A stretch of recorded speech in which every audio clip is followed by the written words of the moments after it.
Hey everybody, I'm Brittany Howard, Diamond Ambassador, and I'm here with my friend Christina Williams, Diamond Ambassador, and Ruby on her re-entry. And so we have some really important things to talk to you guys about today. Christina, say hi. Hey guys. So mainly the important things are pretty simple, and our shirt says it all. Plexus, Jesus, and 90s rap. Can you see it? Yes, you can see it. All right, so that's what we're here to talk to y'all about. Except Christina got mine in a size large because she got fat jokes. But anyways, this is how we did it. This is how we did it. Y'all listen. There's not a Plexus event that I'm at with Brittany that she is not serenading me with some sort of 90s rap. So it's Been extremely spending most our lives been living in a gangster's paradise. She's like a jukebox, y'all. the valley of the That's shadow what of death. that I take a look at my life and realize There's much left since I've been. I ran out of lyrics. so basically that happened to us. We were walking through the valley. We were like, oh, I ain't really got nothing left. Should probably build a business, right? So Yep, we're that's going to how tell it you all started. how it all started. We are going to tell you guys how you can have it all. Basically, have it all. Because we were not willing to sacrifice the most important things to build this. But we wanted it all. And you guys, we did it. And you can do it too. So I'm going to jump in and talk to you pretty much about how you grow yourself into a leader who deserves the six-figure paycheck you're after. Some of you guys are rubies, senior rubies, and you're looking at emeralds and sapphires and diamonds, and you're saying, I want what they have. And I'm here to talk to you about how to grow into a leadership position that deserves what they have, right? We're talking six figures. We're talking luxuries like trips at five-star resorts, car bonuses, Lexus, the whole nine. And you guys, that doesn't come easy. That doesn't come to those who sit back on their hunches and wait for it to happen to them. It comes to those who go get after it. And we're going to talk about that tonight. So the very first thing that I want to talk about is sweat equity. Okay. I'm reading a book right now called The Life-Giving Leader, and he actually talks about it being one of the most important things that someone who wants to develop into a life-giving leader has to have. Y'all, he lists it above sacrifice. Okay. Some of you are like, oh, I'm willing to sacrifice. But the question is, are you willing to sweat? Are you willing to sweat? If you guys know me, you know I'm a straight shooter. If you don't know me, then by the end of this, you will either love me or you will never watch a training from me again. And either way, I'm totally here for it. Okay. So basically, it's this: sweat equity means that you are working selflessly. It means that even if you don't have it all figured out, you're willing to get in there and do things messy, get your hands dirty, fail forward, right? I think about all the great leaders that you know. And you guys, here's the thing: they did not get there overnight. There are lots and lots of leaders who want to be great, but they're not willing to put in the work or practice necessary. And you guys notice I said practice. There's lots of practice that goes into something before you become a professional. There's lots of mess ups and do-overs and failures that go into becoming and arriving at where you want to be. So I want you guys to know that. Y'all listen, sweat equity means leaders don't get to sit on the sideline. You don't get to sit back and kick your heels up and hope that somebody takes you the rest of the way. Leaders are in it. Leaders lead the way, they show the way, and they go the way. They are doing the dang things with their team. You guys, you don't get to sit back and ask things of your team that you're not willing to do. You're telling your team, go create silvers, go create workers. When's the last time you created a silver? When's the last time you created a business builder? When's the last time you shared the opportunity? Leaders must be in the trenches with their team. You must be leading from the front. And y'all listen, when there's a lot of other things that you cannot control, here is what you can control. You can control, do I show up and am I consistent? And a leader has to check both of those boxes day in and day out. That is how you gain credibility as a leader. Y'all, another thing I wanted to say, and Britt, jump in if you need to. But y'all listen, you never know when your hard work is going to pay off. And I know it's easy for you to sit back and look at me now and think easy for you to say with that diamond paycheck. Listen to me very carefully. If you tune out everything else on y'all's trip, pay attention to this. In December of 2019, meaning not a couple of weeks ago, December, but a year ago, 1 year ago, Y'all, my points were at 995. I had hit Emerald that April and had never hit it again. So in December of 2019, I was at 995 points. Let me tell you, my team never had a clue. They never had a clue I wasn't maintaining Emerald because I was showing up consistently, I was visible, and I was doing everything that I could to figure things out. Y'all, nothing is not figure outable. And so I was determined to figure it out. I had to feel the frustration of not enjoying where my points were in order to fuel me into action needed to figure it out. So December, I was at 995. February, 1305. So in 2 months, we jumped to 1305. Y'all listen, 2 more months from February to April, we went from 1305 to 3,290. Not only had I re-ranked Emerald, we had hit Sapphire. 2 months from there, 6,394. So not only in 2 months did I go diamond, we also went re-entry. So you just never, ever know when your hard work is going to pay off. But I can guarantee you, if you're not working hard, it never will. It's not going to just show up one day. I always tell my team, listen, if you're praying for God to move mountains, you better wake up prepared to pick up that shovel every day, day in and day out. So what I want you to think about is, what if your business did what mine did? What if it doubled in 2 months and then doubled again in 2 more months and doubled again in 2 more months? And I'm here to tell you, I'm not the only one on Brittany's team that this happened for. I had a girl join me and go Emerald in 3 months. She joined and went Emerald in 3 months. You never know when your person like that is coming. But in the meantime, you know what I did? I developed a silver every single month. I made it my mission. And we're going to talk about that. Okay, quickly. 4 or 5 things that I think it's going to take for you to turn the tide in your business. If you're telling me I want to go from a ruby to an emerald in 2021, pay attention. It will not happen if you do not do these things. So here's your secret sauce. Number 1, grow. Grow into a leader that deserves that income. That means aggressively you are developing yourself first and foremost. First and foremost, I neglected that in the first 3 years of my business, and that is why it took me so long to get where I got. It wasn't a work ethic issue with me. I'm a workhorse, but it was a personal growth issue. It was something that I was neglecting. I wasn't putting priority in, and I wasn't focusing on it. Guys, sometimes it's not in what you have to do. It is in who you must become. You must become the leader worthy of people following you. That's what makes leadership different than management. You don't just automatically get followers. You must deserve them, right? Okay, prioritize your IPA. Newsflash, emeralds do IPA. Emeralds do massive amounts of IPA. Increase your IPA, period. End of discussion. Be bold in your reach outs. Are you sharing just about the products, or are you reaching out about the opportunity? Are you leading with the opportunity? Are you doing scary things like inviting dream teamers to lunch and to coffee? Because I did. In December of 2019, 1 year ago, I said, you know what? No more excuses. I'm going to do whatever I can think of. And so I filled up my calendar with lunches and coffee dates and Zooms with strangers. Anything I could do to get my belief and my passion in front of them and in front of my team. Do something scary and do it often. Look at your calendar and think, what can I plug in over the next several months that I wasn't doing before? And then start doing it. Guys, take ownership of creating a silver and above every single month. Every single month. You can't ask your team to go do what you're not doing. When's the last time you were creating new workers? And guys, right underneath that, the next priority is create workers for your workers. Don't sit back and assume that they know how to do this. Create workers for them. Cast vision in front of them. That kills 2 birds with 1 stone. It builds your workers' belief because they're hearing your belief over and over and over again, and it casts vision for their new joins. It kills 2 birds with 1 stone. Make yourself available to do this. 3-way calls, welcome calls. We started doing breakfast bunch once a month. We do vision calls once a month where new joins can get on and just hear, why Plexus? Why would someone like us do something like this? We started putting things into place so that there was ample opportunity for these new joins to plug into, because we're a recruiting team.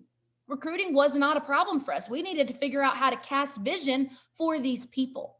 So figure out what it is you and your team are lacking and then go create it. Go develop it and go implement it. Be visible to your team.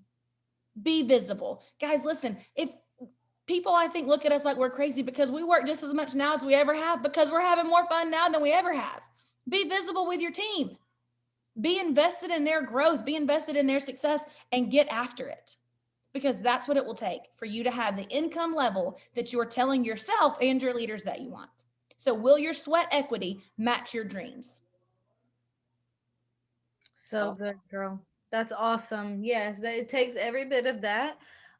You have to have work ethic. If you're talking about taking an average of $40,000 a year paycheck to a six-figure level over $100,000 a year, it is totally possible, but it does take a lot of work. And for some of you, that might sound pretty scary. And I can relate to that because I never had a career before Plexus. Honestly, I never wanted one. I never envisioned myself being a business owner or at the top of a corporate ladder or anything like that. Honestly, all I ever wanted to do was be home with my kids and raise my kids. I wanted to be a stay-at-home mom. Um, and so whenever I started building this business, it was because I was looking for a way to supplement our income and bless my family financially without having to give up what was the most important to me. And so, whenever I would hear leaders say, "Oh, you have to work, you got to treat this like a business, you have to go all in, give it all you got, and just fill up your calendar and just all of these things in my mind, what I was perceiving was, oh my gosh, I'm going to have to sacrifice what's important to me. And so that's what I want to talk to you guys about is it going to take hard work and work ethic? Absolutely 100%. Does that mean that your personal life goes to the wayside? Absolutely not. And so I want to share with you guys how, as a homeschooling mom of five, that is how I have built my business. I have always homeschooled my kids until a year ago. And I was a sapphire, I believe, whenever I put my kids in a Christian classical school here locally. And that is thanks to Plexus because before I wouldn't have been able to afford that. But I've always been a homeschooling mom and I have a lot of kids. And I actually have one more on the way right now, pregnant with baby number 6, who will be coming in approximately 6 weeks. But who's counting? So anyways, I want to talk to you about how it's possible to have it all. Like you can have it all. You can have financial freedom. You can have options. You can provide more opportunities for yourself, your husband, your kids. You can have all of that and a thriving home life too. And I think leaders, one of their top concerns often is balance. Like, how do I balance added responsibilities? Because let's just be honest, when you go from Ruby to Jewel, you will have more responsibilities, but that doesn't have to be a scary thing. And here's why. All right. So here's how you can be present as a wife and as a mother while you are building your business, even if your business is in momentum or you are working full throttle. Okay. So, first thing is have systems in place. Systems allow ordinary people to achieve extraordinary things. Okay. And so, this is just basic home management. There are several systems that you need in place to manage your home properly. One of them is the just housework, chores. You need a system for how is all of the housework going to get done and learning to delegate well. You need a system for managing your time, and not just your time, but managing your children's time if you're a stay-at-home mom or a homeschooling mom. And you need a system for meal planning, meal prepping, all those things. Okay. And if you don't know how to create systems, lucky for you, there are plenty of resources out there to teach you how. And that is exactly what I had to do, because when I started my business and I had 5 kids, one of which was a nursing infant, all the other ones were actually in curriculum, like I was homeschooling them and trying to build my business. I was thinking, something's got to give or I'm going to lose my mind. Like, and even before Plexus, I felt that way. And I remember reading a book called Managers of Their Home, and also another book called Managers of Their Chores by Terry Maxwell. And she just taught simple systems for managing your home. And it's basically just like reading a book from a Titus 2 mentor who can teach you things that you need to know for your home to run smoothly and for you to train children who are independent and who know how to do things and don't depend on you for every single request that they have. Okay, so implement some systems into your home, and if you don't have systems, create them. If you don't know how, learn how. Okay, that is what I did, and that is what you can do. And then the next thing is hire help. You're not superwoman. Nobody's superwoman. You are a woman with natural talents and gifts and abilities, but you have finite resources. You have finite energy, you have finite time, and you have finite brain space. Okay, you cannot do everything effectively or efficiently. You are going to have to learn how to delegate. And the reason why you should is because that's what the Proverbs 31 woman did. And I'm going to pull that up in just a second and we're going to go through that. If you have a Bible app on your phone, I encourage you to pull it out and read along with me. But I'm going to take you right to the scriptures and show you as an example of a godly woman who was not superwoman, but accomplished a lot of things. And one of the reasons why is because she hired help or she learned how to delegate. Okay. So, Proverbs 31, starting in verse 10, real quick. An excellent wife who can find? She's far more precious than jewels. I think that's not a coincidence that God put that in there. The heart of her husband trusts in her, and he will have no lack of gain. So that's more reason for you to go and build your business. Does that sound like a gift you want to give your husband? A heart that trusts in his wife and knows that he can dwell securely, having no lack of gain. Does that sound like your life? She does him good and not harm all the days of her life. Here's her work. She seeks wool and flax, and she works with willing hands. She is like the ships of the merchant. She brings her food from afar.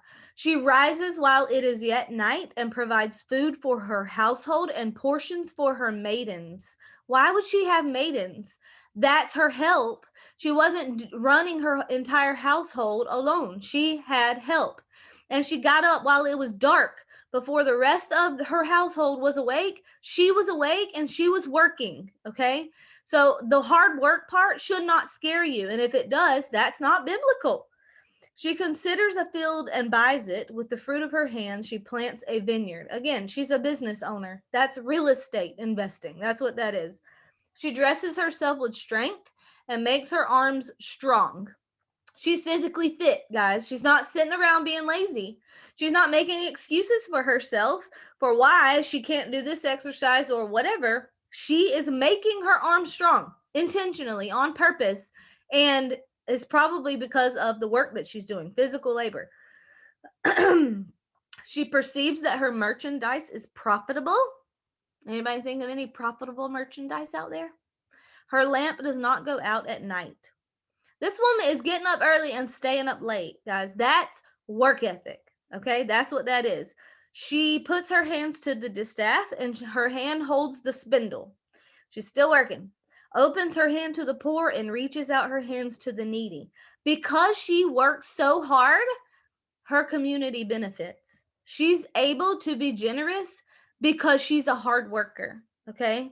She is not afraid of snow for her household. All of her household are clothed in scarlet. She makes bed coverings for herself. Her clothing is fine linen and purple. Do you know who in those times wore fine linen and purple? Royalty. That's who wore that type of clothing. Does that sound like a broke person to you? No. Do you know why they weren't broke? Do you know why they're dressed nicely? And not just her entire household dressed in clothes that royalty wears because she was a hard worker. Okay. Her husband is known in the gates when he sits among the elders of the land. She makes linen garments and sells them. She delivers sashes to the merchant. Strength and dignity are her clothing, and she laughs at the time to come. She's secure. She's not fearing for the future because she knows that she's prepared. She is a hard worker because this is what God's called her to do. She opens her mouth with wisdom, and the teaching of kindness is on her tongue. She looks well to the ways of her household and does not eat the bread of idleness. I love that part. Does not eat the bread of idleness, because a lot of times we convince ourselves that we don't have time to do something when really we're just wasting time that we do have. You have time. We all have the same 24 hours in a day, and you are the one who is in control of how that time is spent. Okay, so don't believe the lie that you don't have time. You do have time. Okay, so Proverbs 31, she had help and she was a hard worker. Okay, and so that is how we should aspire to model our lives after. The next thing I want to talk to you about is just being intentional with your time. You should be proactive, not reactive. If you just take some time to plan out how you're going to spend each hour of your day, and not just you, but do the same thing for your children, and learn. If you have a lot of kids like I did, I mean, I had every hour planned out. I had a 10-year-old occupy the 2-year-old, and I would have an 8-year-old occupy the 5-year-old, and I would have activities planned for them to do. Okay. And so these are systems that you can create. And then being proactive with your business and not reactive, it means that you know exactly what activities are going to move the needle forward in your business. And those are the things that bless your family. Okay. If your business is growing, think about the blessing that is to your husband and to your children. And if you are getting requests, or you are getting messages, or you're feeling like you have to drag somebody along, or you're doing something that generally is not income producing for you, I'm not trying to be harsh, but guys, you're running a business, not a charity. You cannot afford to give all of your time away. Some of it, yes, I do believe in being generous with your time. But at the same time, I also believe in being industrious, because my first priority is my family. It's not charity work. It's not even ministry work. It's my family. That is my primary ministry that God's called me to in this season, and my business is part of that. It's part of how I serve my family. So you have to know what activities are moving the needle forward, what people in your business are moving the needle forward, and you're going to have to not be reactive. Sometimes you're going to have to learn what to say no to, and then be okay with that. Jesus had to say no to a lot of people, right? He was fully God, but also fully man, and had human limits. He could have healed lots and lots more people than he did, but at the end of the day, he had to send some home still sick. You know why? Because he had finite resources. He was a man. He had to sleep and things like that. And so when he laid his head down at night, he still had accomplished everything his father wanted him to in that 24-hour period. And you can too. Sometimes it just takes some being proactive and being intentional with your time and not wasting it. And then also have non-negotiables. You can be present, and you can raise the family you want to raise and have the life you want personally if you have non-negotiables.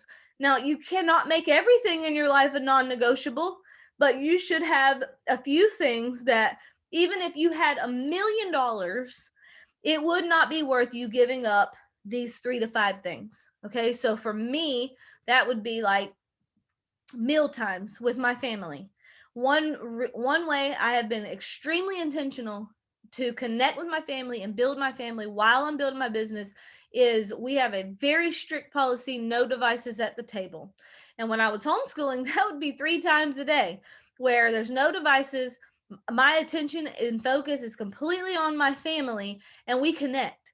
And now that they're in school, we do this at the end of the day, so that time becomes even more precious, and everybody asks about each other's day. We often talk about important current events: what's going on in politics, what's going on in the church, what'd you learn today, how did you reason through that, what problems did you solve, what kind of acts did you do for others. We have family devotions during this time too. Oftentimes, guys, we might sit at the table for an hour and a half if the conversation's going really well, sometimes 2 hours. And so that is very, very precious time that I've been extremely intentional with. And because of that, we do it every single day. And when you do something every single day over a period of a number of years, it has a compound effect. And I can see the compound effect that it's had in my children's lives. So your non-negotiables might look different. I know for Christina, she would never miss a soccer game. I mean, it is just a non-negotiable. Practices, maybe. Soccer games, no. It's just that important that she be there. Okay. She's not going to take a call during that time. She's going to be present. She's going to be there. She's going to show up. So have your non-negotiables. All right. So we want to close this out by just explaining to you, if you're worried, if you're going to put in all this work, make the sacrifices or make the investment, however you want to look at it, because it's both. What if you do all of this and it's not worth it? Like you're fearful. Like, what if I waste all of this time and I give this up and that was important to me, but then I don't make it, or I don't succeed, or I fail? We want to tell you why it's worth it. It is worth every single investment that you make in your business. 100%. And let me just tell you, you will make it. You will make it. If you keep showing up and doing what we're telling you to do, increasing what you can increase, focusing on what you can control, you will make it. And you guys, for us, my family, we love to do things. And so this whole year, I mean, it almost has become a comical joke because we're on a habitual vacation. I mean, we've been able to go and do and just at the drop of a hat. I mean, it's no big deal for us to go be in a hotel for 5 or 6 days, and we have to get multiple rooms because I have a lot of kids. But just being able to go do things like that with my family. Brittany and I, our families rented a lake house and a boat and just things, experiences we would have never been able to give our kids simply because we were willing to sacrifice in the years past. We never gave up the most important things, like she said. But y'all, listen, you won't recognize the person that you are if you will give this all you've gotten. The pride that you will have, the pride that you'll see in your kids' eyes and in your husband's eyes, when you arrive, quote unquote arrive, you won't be the same person, and it will be hands down 100% worth it, just for the opportunities and options that are coming in the future. I mean, it's you got to do it. You don't have any other choice. What if you stop? What if you stop? Go for it. Go for it. The only way it wouldn't be worth it is if you stop, because then it's all for nothing, right? Then you, if you just quit, I mean, that would make it not worth it. And I understand the fear and that feeling, because there were many times where I would get in my back office and it would just feel impossible to me. Sometimes it wasn't. I know that wasn't reality, and I knew I had an upline and leaders who believed in me. But sometimes looking at the numbers and the facts, it felt like, oh my gosh, am I ever going to get there? I'm working so hard. And I just want, and I would even ask Fallon that. Like, I would literally call Fallon and ask, are you sure this is going to be worth it? Because last night I didn't even get to put my kids in the bed. My husband put my kids in the bed so I could be on these calls, pour into my team, do leadership things, go do that event, whatever. But you know what? Their faces were the first thing I'd see in the morning, and vice versa. And I can tell you with 100% integrity that it was worth it. It's all been worth it, because freedom, because options, because opportunity. If you pursue this and give it all you got, the only way for you to truly fail is for you to quit. Did you know the statistics show that 95% of people who do consistent IPA make it to the top of their company? And this is just industry wide, not Plexus specific. They make it to the top of their company within 10 years. In Plexus, you have an opportunity to do it much faster than that. You just have to decide, and it is worth it. The freedom, creating the life that you want. So for Christina, like she mentioned, she loves to take her family on all the trips. They've gone to Disney, they've gone to Mexico. We went rented a lake house. We took our whole team on a dinner cruise. Like all of the fun things. That was Christina's dream, and she's living that with her family, with her husband by her side, and her children in tow. What's really important to me is education. And so I have found the best private school I possibly could find, and I put my kids in it. And that's all because of Plexus. So, freedom, creating the life you want, it's worth it. And then options for your spouse. What if your spouse doesn't have to do what they're doing right now for the rest of their life? What if your spouse, like mine, feels like they have to go to this job because they have a family to provide for, but it's not something that they love? What if you gave your spouse the gift of options and then opportunity for your children and your spouse? So it's worth it. We can just say with full integrity, it's worth it. And I'll close us out with this last thought. It's not just a matter of if it's worth it. It's a matter of, will you be obedient and work hard and fulfill your calling? Because God provides for his people through his people's work. Your work is not about you.